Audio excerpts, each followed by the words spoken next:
Welcome guys. So in this lecture, let us try to understand some basics about CI/CD. But before we actually jump into definition of what is continuous integration or what is continuous delivery, let's try to understand some basics of deployment. Okay, so this definition is available everywhere across the web. So if you just Google with continuous integration and delivery, you get all these definitions. But to understand it very clearly, like what exactly CI continuous integration does and how delivery does, everything to understand it very real-time manner, before that you have to know some deployment basics. So if you are already aware of those, then it would be easy for you to grab. But so I assume that this course is also for beginners who do not have any knowledge about DevOps. So keeping that in mind, for a few minutes in this lecture, let's discuss about some basics on root level, like how really a deployment works and what is deployment. Now, so first of all, you have a code in your local workspace. Now, for example, this is my code here, right? So this is what I developed, and this whole website is to show and build some application.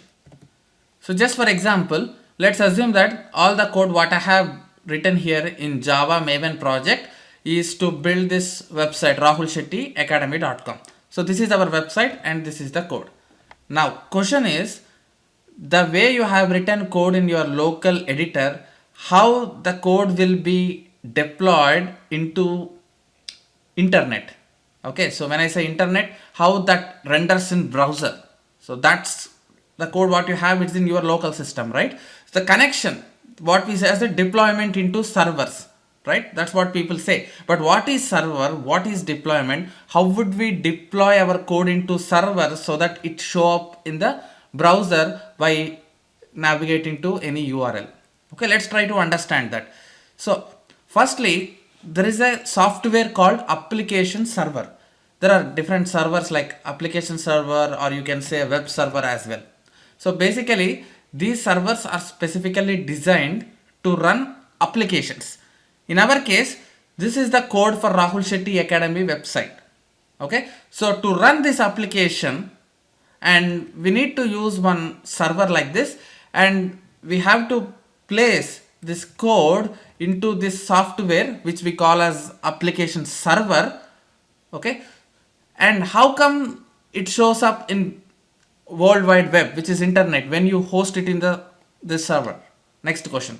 So basically, this server, application server, can handle HTTP requests and send responses over HTTP protocol.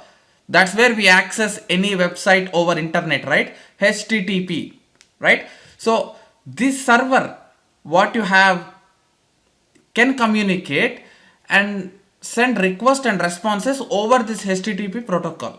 Okay, so this server have ability to connect with the different nodes over the internet, right? So that's why if you take your application code, whatever you developed, and if you place in those servers, then that application, which is nothing but rahulshettyacademy.com, is available over internet to request, to send a request and to receive response to HTTP protocol. So that's why we ultimately develop any code, no matter which language you do in Angular or Java, whatever, we ultimately deploy it in servers. When you say deploy, just pushing your files into this software so that this software have eligible to talk to the internet through HTTP request and responses. So this is how your website is shown.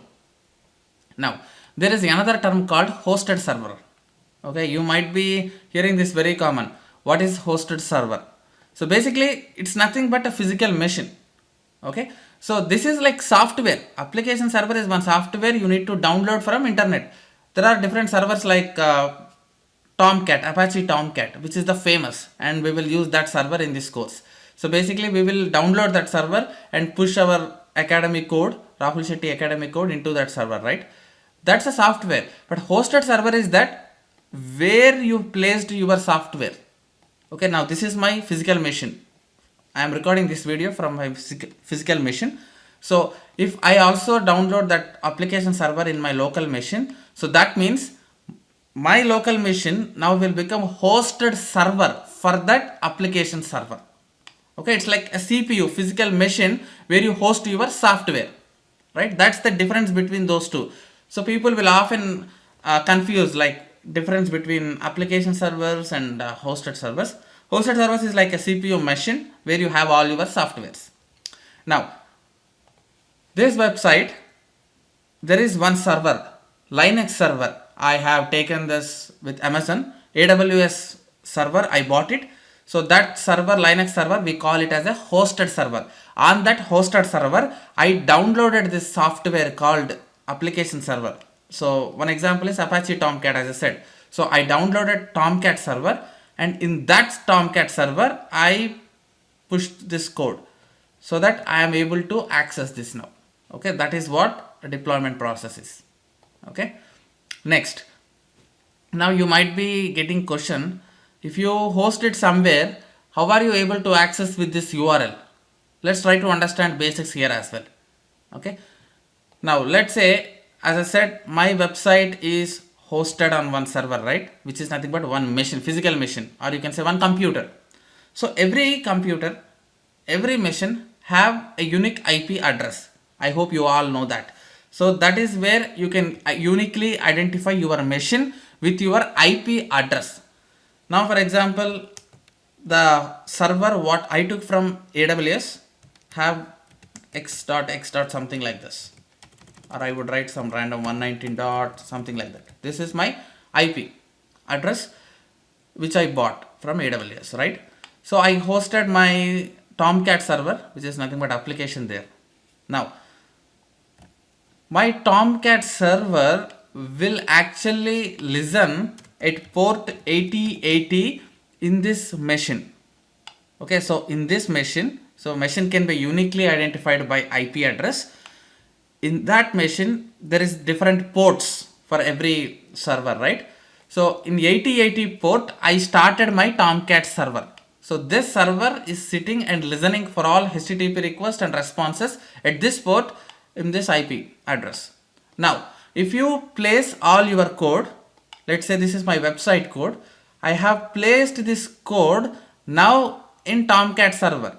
As Tomcat is present at 8080, now I can access that application code by accessing this URL anywhere, from anywhere.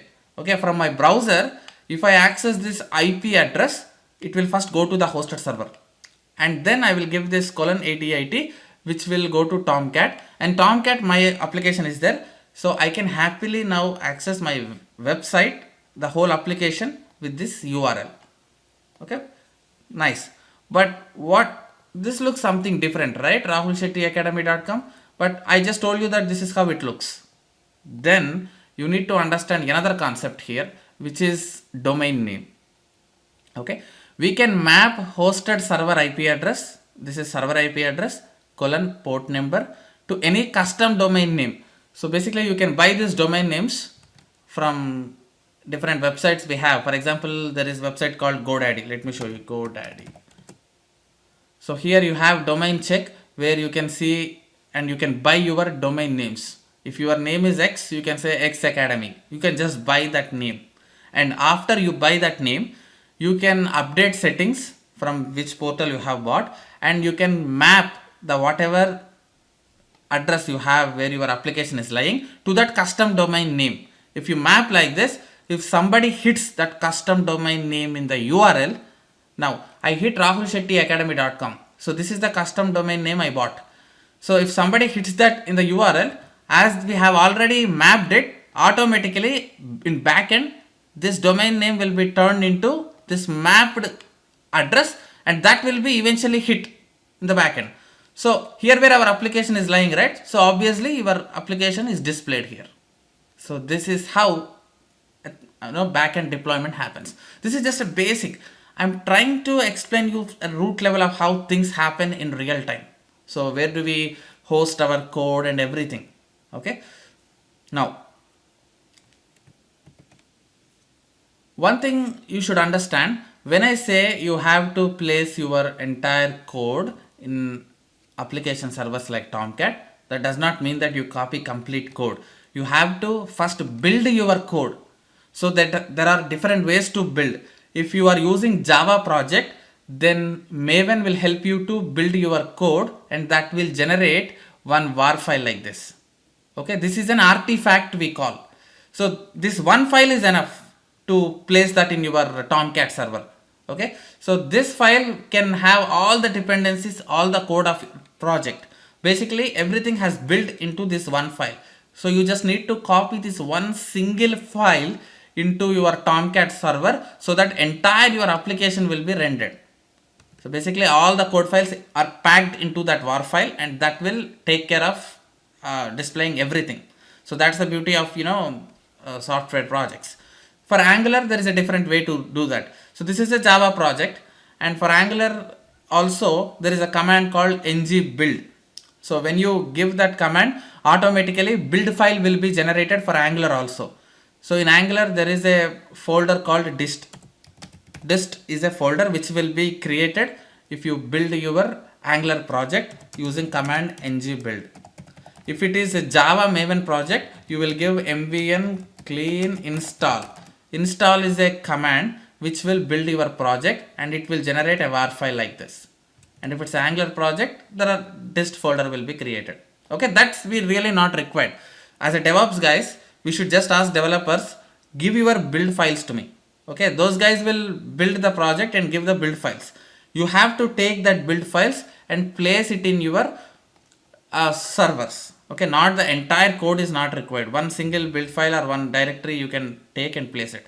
So that's why see here, to keep our developed app running on server and access it from anywhere, we should first build the code so that build files will be generated.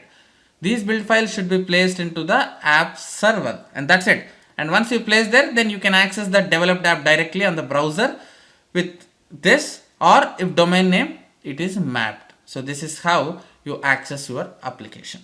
Now let's do one demo. In general, all deployment, everything I will show in AWS Linux machines from upcoming sections. There's a big story of Docker, Ansible, lot of things we will see. But just for your understanding, in the next lecture, in our local Windows machine, I will quickly install one Tomcat server, and I will build this project, and I'll place that var file there, and we will see how to access the code what we deployed from the browser using our IP address :port. I'll just show one sample example so that you will have some basic understanding. With this understanding, we will do all this from scratch again in Linux machines on how real time works. Okay, we still did not reach this definition. Hold on. I want to talk few more things before I discuss about CI/CD concepts. Alright, thank you.